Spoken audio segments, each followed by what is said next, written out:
कंचन थार झना झन बोलए, कंचन थार झना झन बोलए, बिजली छिटके चारों ओर हरि हो, बिजली छिटके चारों ओर हरि हो।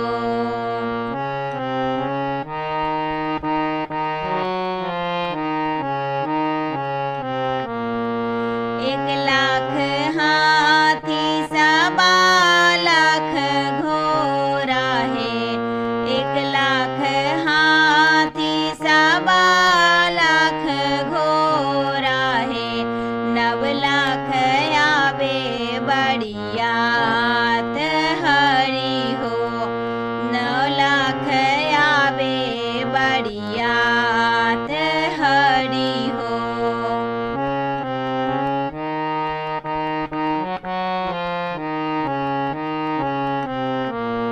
यह सुनी बेटी के पापा बरही बेदिल भेला, यह सुनी बेटी के पापा बरही बेदिल भेला, ठोकी लेलन सुवर्ण के वार हरि हो, ठोकी लेलन सुवर्ण के वार हरि हो।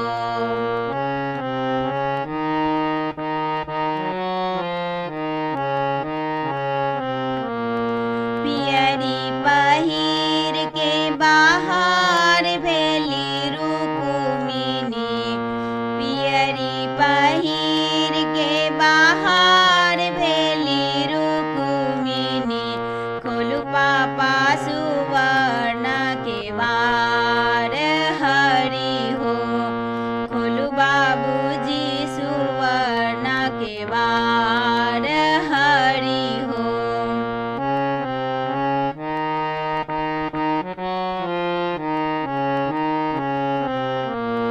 एते बड़ी अतिया बेटी कौने संभालत, एते बड़ी अतिया बेटी कौने संभालत, कौने करत कन्यादान हरि हो, कौने करत कन्यादान हरि हो।